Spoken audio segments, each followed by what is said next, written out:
Great. Thank you. Alrighty. So, like Will said, my name's Erin Comninaki. It's a mouthful if you include that Rebecca in there. And this session's going to be focused on how to harness the power of Mote as an instructional coach.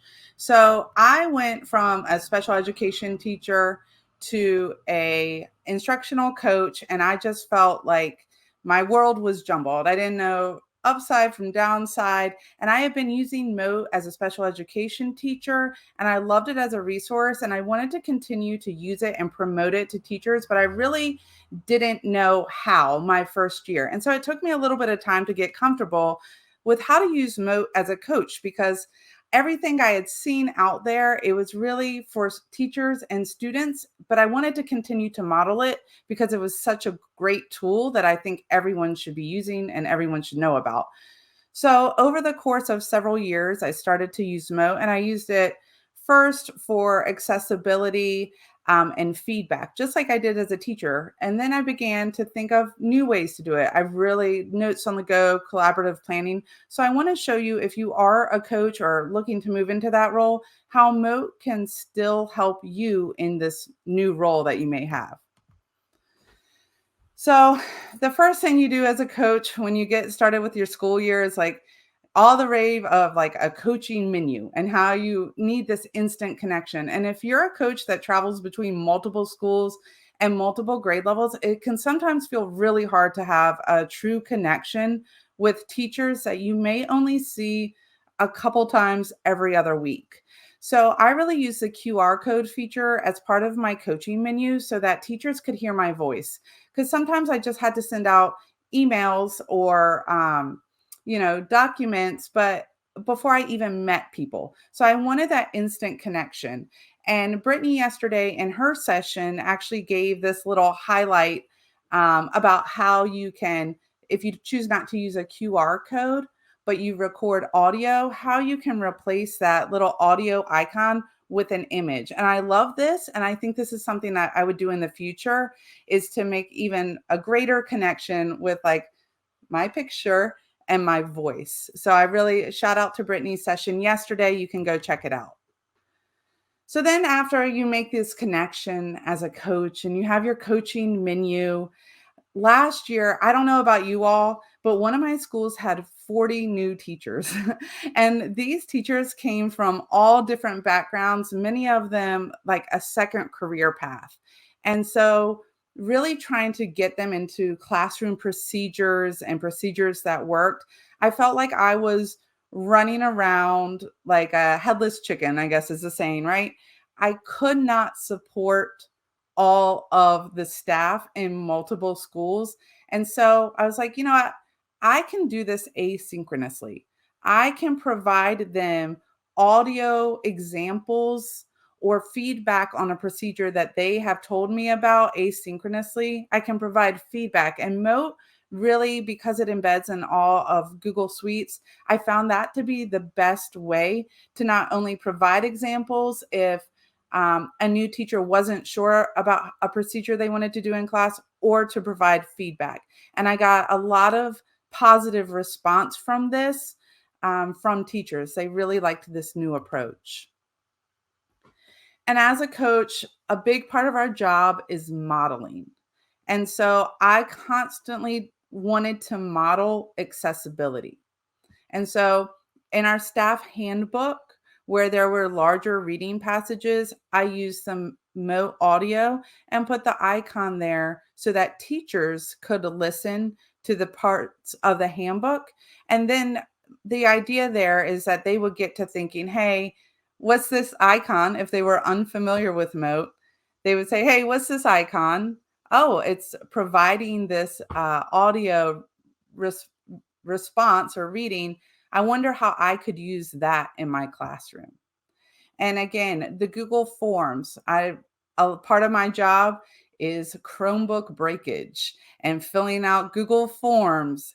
And so part of the response there was a question about other concerns, and students or teachers, sometimes it was easier, rather than like choosing A, B, or C is wrong with my Chromebook or trying to type out what was wrong on the Chromebook, an audio response was most appropriate. It's how you could really really explain yourself well if you aren't familiar with different ways that Chromebooks break. And then lastly, of course, in Gmail. And I use this, I actually helped with a community of coaches come up with this instructional playbook. And one of the women that was helping on this collaborative process had a visual impairment, a temporary visual impairment, but she and I communicated back and forth using Mote in our Gmail, like authentically because of her need for that accessibility tool. So as a coach, you always want to model this. And collaborative team planning.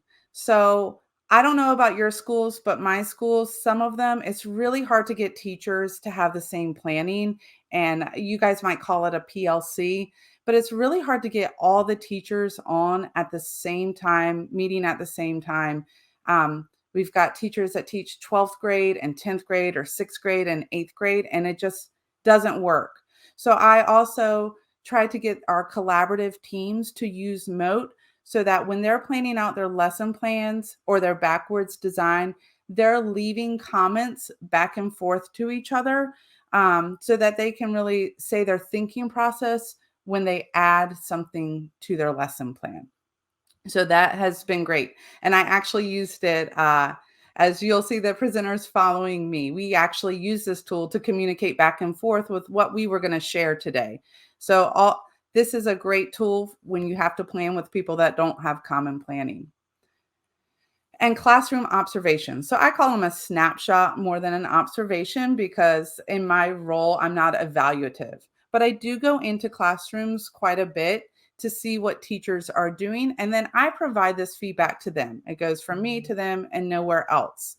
And so during these observations, I have this template, and then I would add noticings or wonderings to specific parts of their instruction, or in a notes and feedback section, a hypermote. So the great thing about using Mote in docs when communicating with teachers is that you have the ability to comment and have the comment show up right there. Or I love hypermotes that provide teachers with a hyperlink. And data chats. So you can see here, this is also from yesterday's Mote session. I picked it up. I love the student conferencing and data reflections. Both of these here actually come from Stephanie Howe, and I've linked her session here that I'll share with you all. But Mote is great for app smashing. I know Alex has shared how he app smashes with Wakelet. And on the Mote Learning Zone, you'll see how Mote smashes great with Autocrat. And that is what you see here down at the bottom, a reflection sheet. So as a coach, you always want to be looking at data and then helping teachers with how they can share data with their student and with their families. And Mote integrates great. These are both Google Slides. And so I really encourage, if you are a coach, to learn how you can app smash with Mote, because I think that's really powerful. And I think my next step is Docapender. If you're not familiar with Docapender, it's another great app smashing tool that I think would be fantastic. It's an extension that would be great for Mote because then you can get running documents for every teacher that you work with or every student that you work with. And I just think it's a fantastic tool. So I would encourage anyone, or if anyone here that's watching now has a way that you app smash with Mote, I would love to know about it because that's fantastic and one of my favorite things to do. And a pineapple party. So I don't know, this was really popular back in the day. I feel like it's coming back around, but I don't know if any of your schools ever had a pineapple chart. So one of my schools had a pineapple chart, and it was like right above the copier. And if you were doing something cool in your classroom, you would write it down and what day and times and periods, and teachers could come observe your class during that time. And it was great for new teachers to observe a more experienced teacher and what they were doing in their room. And it was really inviting, and it created this sense of community. And so really, I think that's great to have above your copier. But I also love this idea. Another teacher from Texas told me about this, about how they would have a QR code outside their classroom door, letting their visitors know what to expect when they came in, perhaps their teaching philosophy, perhaps a mission statement, the goals they had when they came in. So we know we have people coming in and out of our classes a lot, whether it's another teacher who's learning from you or observing or administration. And so I really love that Mote has the ability to have a QR code, and then a visitor can scan this QR code and kind of get a sense of what they're walking into in the room. And it's also, for me, I would like this as a teacher. I'd put it out and I would say, I want you to look at this. This is what I'm trying to improve on in my instruction, or this is my goal. I would love feedback. So then the person coming into your room has a focus for why they're coming into your room and what you would like out of it as return. So I love this idea. I've rebranded it from a pineapple chart to this pineapple party.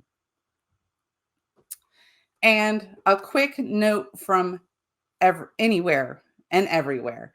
So I don't think when talking to teachers, they realize this feature or know about it, and how awesome it is.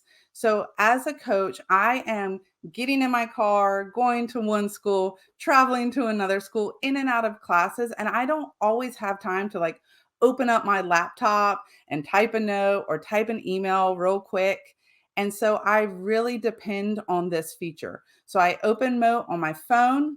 I make a quick note. It's recorded.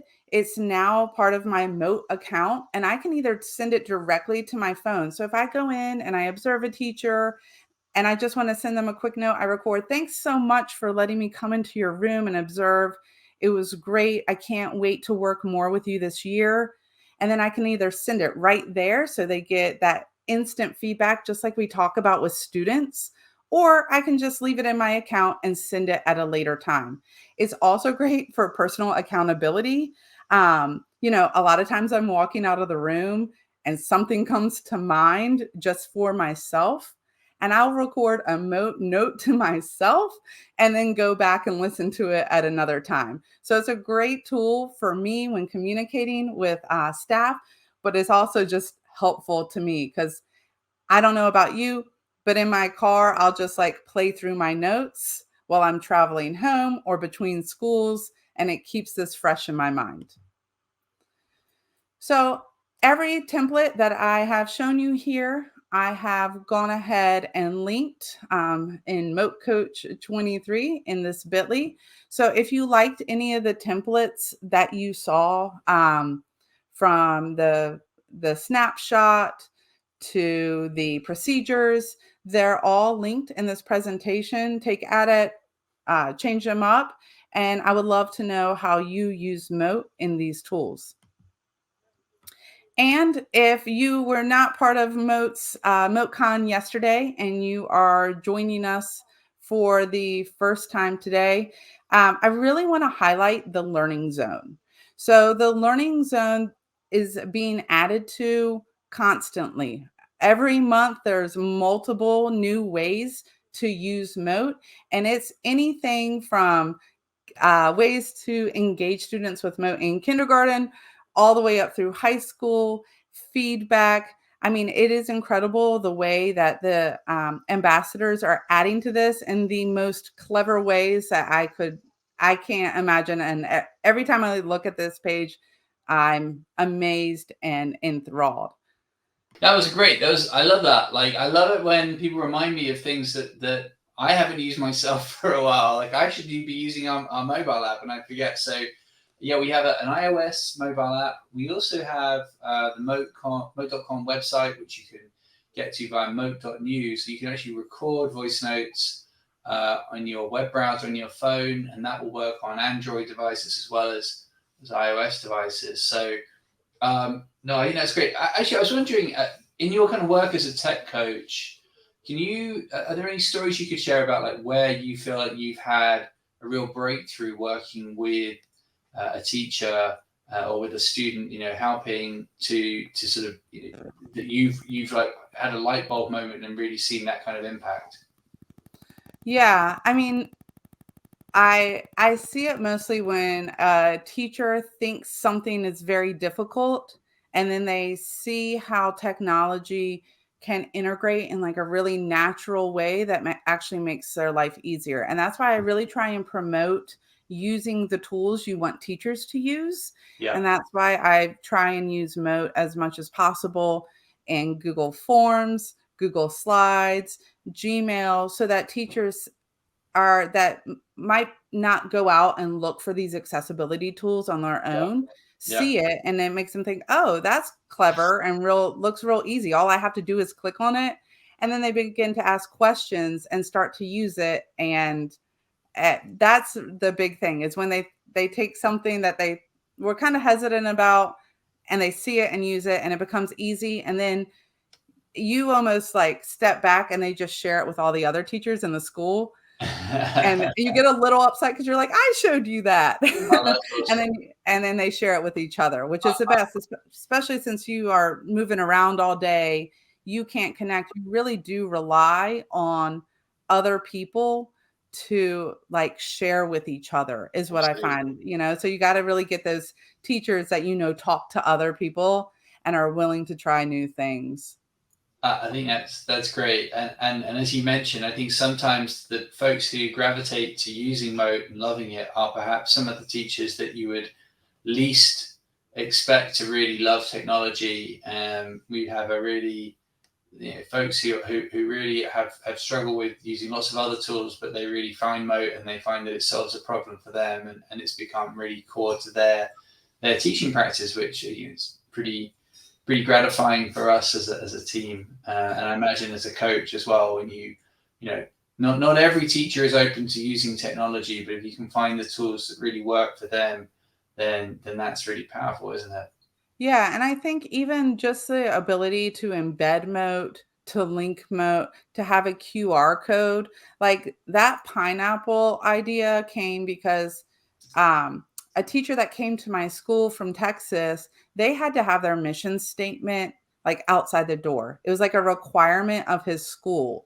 Oh, And wow. so I was like, well, that's great. We can get a QR code from just about anywhere, but if we're already using Mote and I want teachers to use Mote, then why don't we just use the QR code from there? It'll have the little Mote symbol. So, it's just another way to get teachers to use it and in this natural way. And now I love the QR code outside of a classroom, because how often do you pass a QR code and you're like, I wonder what this is? And so when it's outside a teacher's door, I wouldn't be able to stop, like go past it without scanning it to see what it was. So I think it's a great way, especially when teachers, we now almost, at least at my schools, because of safety, we all have to have closed doors all Mm-hmm. the time. And it used to be 20 years ago, doors were open and you could hear what other teachers were doing. It felt so welcoming almost. And now, unfortunately, we have closed doors, locked doors, and you really don't know what's going on in the rooms around you. You don't have that feel like you used to. So I do like this idea of a QR code outside of a classroom where you can hear what's going on in that room that day. And it gives you this sense of like, oh, maybe I want to go in here, because the doors are closed. And I spent the first 15 years as a co-teacher, and I attribute staying in education and any success I've had in education is because of my experience co-teaching and learning from others. Mm. And I feel like the connection that Mote allows with teachers and with students is really the finest part of this resource. I think that's it connects people in a way that other technology does not and other tools don't. It's pretty powerful. Yeah, I think that's the flexibility of audio. It does allow you to sort of break down those barriers of location. Um, yeah, I love some of the applications that we've seen with Mote being integrated into all sorts of kind of creative applications, and what people have done with QR codes. We've seen QR codes on the back of toilet doors to promote promote books or promote courses. We've seen them on, as you say, on classrooms. We've seen them used in libraries. So yeah, fantastic.